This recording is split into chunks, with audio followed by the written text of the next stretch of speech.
We've been talking a lot about Joe Biden and his not only health now as he's come down with COVID, but his mental acuity. You see all the reports that we see. It looks like he's lost the Hill, the Democratic leadership on the Hill.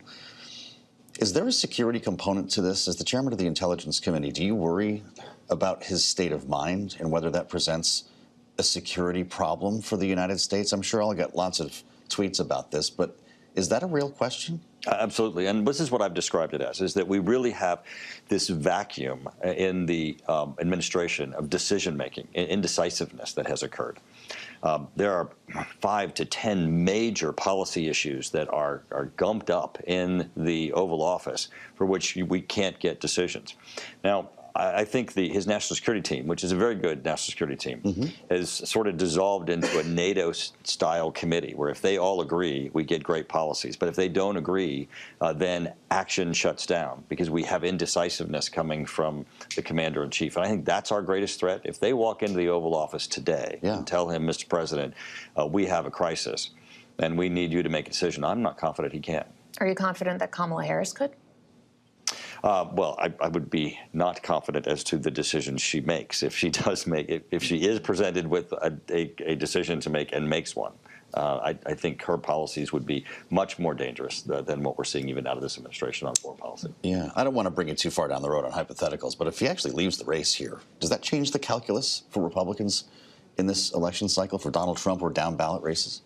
Well, I don't think that, I mean, the Democratic Party is for an open border. They're for this out-of-control spending that has resulted in this high inflation. So it's 6 and they've embraced, right, and they've embraced the abrupt withdrawal from Afghanistan that was resulted in, just total destabilization in the area, and have supported the Biden administration's restrictions that have been placed on President Zelensky in Ukraine that have resulted in this stasis, this stalemate, this unbelievable, loss of life that's continuing to occur on Ukraine instead of allowing them to win. So I don't think, regardless of who they pick, that you're going to see a big policy shift, and that's what it would take, I think, for the American public. The American public want that border closed. They know, as Director Wray has said, they're less safe today because of what the Biden administration and the Democratic Party has done with the border. Well, we heard about the border from Senator Vance in his acceptance speech last night, in part talking about the fentanyl that is crossing over. And he also drew a line not just to the border issue, but to the issue of China, something he spoke about quite passionately on multiple occasions during the speech. Let's just remind ourselves of a bit of what the vice presidential nominee had to say. Now, thanks to these policies that Biden and other out-of-touch politicians in Washington gave us, our country was flooded with cheap Chinese goods, with cheap foreign labor, and in the decades to come, deadly Chinese fentanyl. Joe Biden screwed up, and my community paid the price.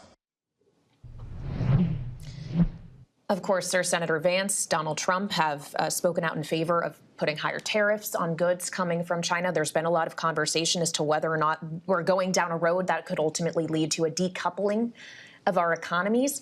How does the economics factor into the actual relationship and change the theater when we're thinking about the Pacific? If we're starting to cut China off more economically, does that actually make the world more dangerous because they may be less likely to cooperate with us?